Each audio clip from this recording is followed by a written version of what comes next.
Gracias por continuar con nosotros. Para nosotros es un enorme placer, pues, hablar ahora con una experta internacional, cardióloga, Pilar Escribano, que se encuentra en nuestro país precisamente para tratar uno de los temas desconocidos para muchos, pero que es frecuente y también preocupante. Está a propósito en nuestro país del simposio de hipertensión pulmonar, un problema de salud que afecta a pacientes de alto costo. Gracias, doctora Pilar Escribano, por estar con nosotros en el día.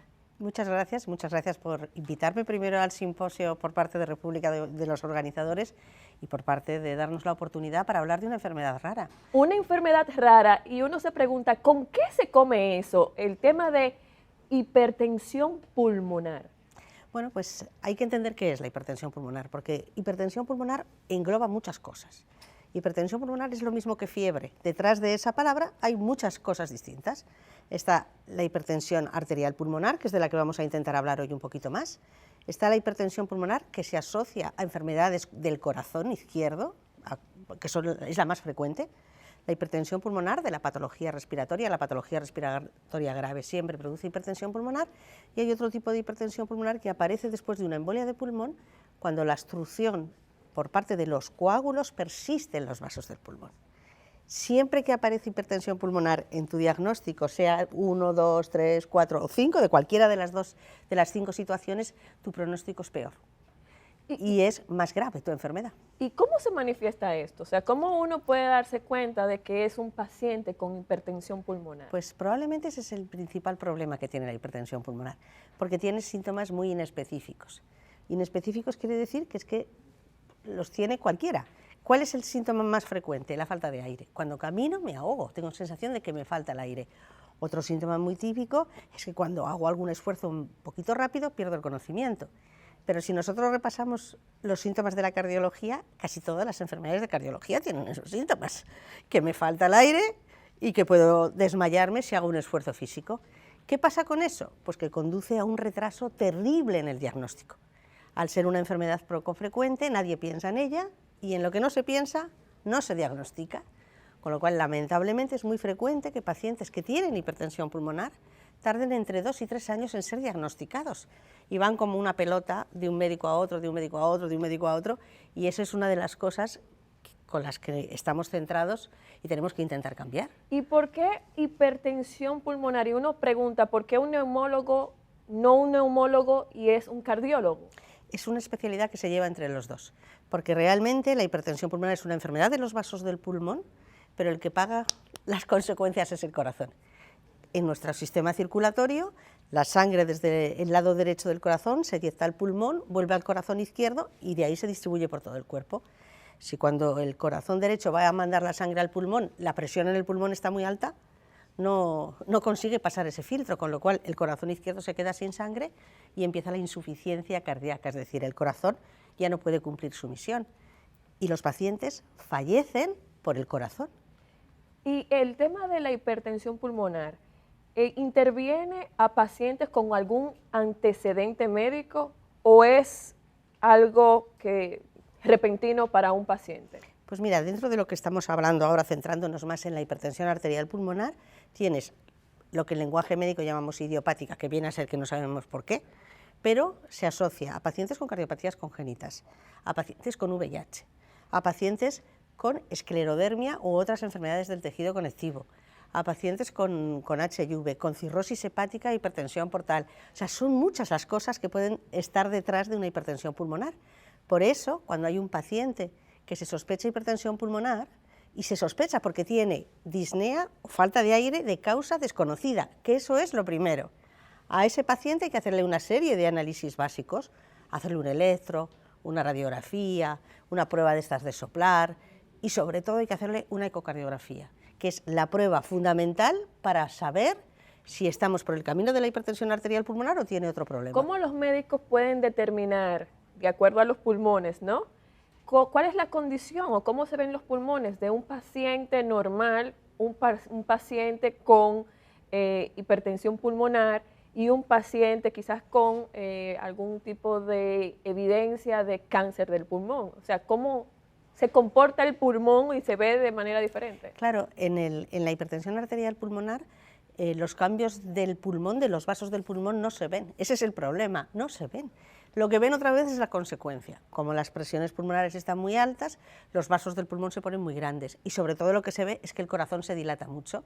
Entonces tú en la radiografía de tórax dices, madre mía, pero qué corazón tan grande tiene este paciente. Pero tiene un corazón muy grande porque el corazón no puede trabajar como debe, porque tiene esa presión alta en el pulmón que le impide mandar la sangre de manera correcta. Entonces se ve en el corazón y no en el pulmón. Exacto. O sea, es una enfermedad que se produce en los vasos del pulmón, lo que ves es el corazón, los síntomas vienen del fracaso del corazón, el que yo me fatigue es porque no me llega el oxígeno a todo el cuerpo y cuando hago ejercicio que tengo que incrementar el consumo de oxígeno no soy capaz. O sea, es una enfermedad de los vasos del pulmón, pero lo que veo es el corazón todo el tiempo. Por eso estamos, pues cardiólogos y neumólogos tenemos que trabajar de manera combinada, porque ellos tienen un conocimiento más profundo de lo que es el pulmón, por decirlo de alguna manera, y nosotros de la circulación pulmonar, porque es nuestro. ¿Cuántos pacientes, no sé si existiera algún tipo de estadística en el mundo o en la región, existen con esta condición? Pues mira, aunando registros nacionales, distintos registros nacionales, pacientes que debuten, que sean este año diagnosticados con hipertensión arterial pulmonar, se estima que son entre 5 o 6 por millón de habitantes. Y que vivan con esta enfermedad, se estima que es alrededor de 50 pacientes por millón de habitantes. O sea que es una enfermedad rara, por supuesto, pero es más frecuente de lo que pensábamos antes.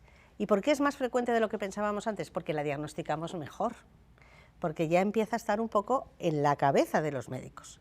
Y este es uno de los cambios que hay que hacer en República Dominicana, que esté en la cabeza de los médicos, que el médico que vea al paciente por primera vez, cuando se fatiga y no sabe de qué, piense que puede tener un problema de estas características, le pida un electrocardiograma, una placa, un eco y finalmente un cateterismo cardíaco derecho, que es con lo que realmente estableces el diagnóstico. Una enfermedad rara, ¿cuál sería el tratamiento para esta enfermedad rara? Pues mira, depende de lo grave que estés.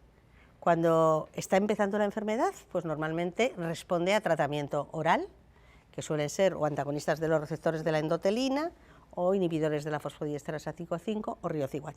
Pero cuando la cosa se pone mal, o porque a mí me han diagnosticado muy tarde, porque claro, el problema es que a mí a veces me van a diagnosticar cuando ya estoy muy grave, entonces yo necesito un fármaco que sea contundente, por decirlo de alguna manera, que sea muy potente. Y los fármacos más potentes que tenemos a día de hoy en el tratamiento de la hipertensión pulmonar son los análogos de la prostaciclina. El teprostinil subcutáneo es uno de los fármacos que sirve de rescate a esos pacientes que están en una situación muy grave y que nos permite volver a tomar las riendas de la enfermedad. Y son medicamentos que de alto costo en la República Dominicana. Sí. ¿El sistema a lo mejor reconocería este tipo de enfermedad que están conscientes, de acuerdo a su criterio, estamos con relación en República Dominicana a esta patología? Por lo que yo sé, parece que se está moviendo en la dirección adecuada, pero la experiencia que hay con este fármaco en el resto del mundo es mucha y en España es uno de los fármacos en los pacientes con situación grave que más se utiliza. Es verdad que requiere una formación por parte del paciente, necesita un apoyo de enfermería, el médico tiene que estar bien entrenado, o sea, como en todas las enfermedades raras, al final es como si dijéramos una prueba de estrés para el sistema sanitario. Una persona que le detecten hipertensión pulmonar, ¿cuáles son las posibilidades de sobrevivencia? Pues mira, esto depende de cómo te traten.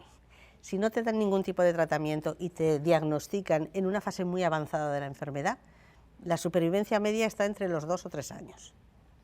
Si te tratan adecuadamente, es decir, según tu nivel te van poniendo el tratamiento, pues tu supervivencia media está en torno a los 7 años más o menos, 7, 8 años. ¿Qué usted cree que oportunamente, yo sé que estamos dando pasos ya con que usted esté aquí en República Dominicana, es un paso importante hacia este tipo de patologías, pero ¿qué pasos debemos de dar como país en materia de salud para que sea diagnosticado a tiempo y las personas aprendan y los médicos también a detectar a tiempo esta enfermedad? Pues mira, aquí curiosamente hay que hacer mucho trabajo conjunto con las asociaciones de pacientes, porque al final ellas son muy importantes en la interlocución con los gobiernos. Es así en República Dominicana, en España y en cualquier país de Europa. O sea, las asociaciones de pacientes tienen la conciencia de lo que les pasa mejor que nadie. Tienen la conciencia de que necesitan que se aprueben los medicamentos de alto costo y que necesitan que se estructure la asistencia, es decir, que haya centros expertos en esta patología y que sea fácil para ellos acceder a esos centros. Porque hay veces que sí, puede haber un centro experto, pero si no puedes ir porque administrativamente no te toca, porque te falta no sé qué papel, bueno, las cosas, la burocracia que existe en todos los países. Por ejemplo, en España fue muy importante cuando desde el gobierno se decidió hacer 2 centros nacionales de referencia y los pacientes saben que si tienen una situación grave tienen derecho a ser vistos en cualquiera de estos 2 centros. Y eso pues permite coger experiencia, que se pueda hacer un tratamiento mejor, que ellos además se incorporan a nuestra planificación de tratamientos. O sea que el paciente es muy importante en una enfermedad rara, porque al final es el que la tiene, el que puede acoger a un paciente recién diagnosticado, que el impacto es devastador, porque claro, le vas a decir que tiene una enfermedad de la que no se va a curar, que tú lo que esperas es controlarla, enlentecerla.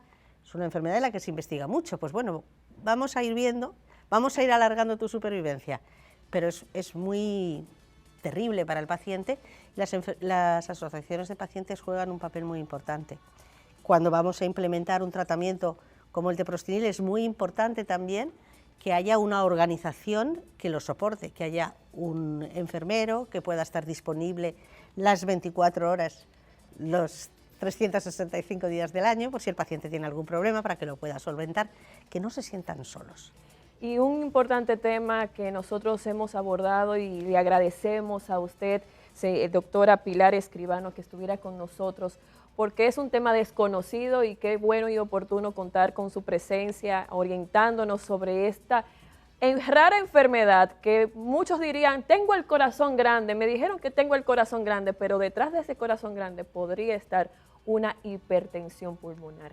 Gracias, Pilar Escribano, por estar con nosotros a propósito de su participación en el simposio de hipertensión pulmonar que se estará desarrollando aquí en la República Dominicana. Nosotros con esta entrevista pues hemos finalizado nuestro programa en el día de hoy, esperando los que estén con nosotros al día mañana. Pues gracias, señora Pilar, y a todos ustedes. Hasta mañana.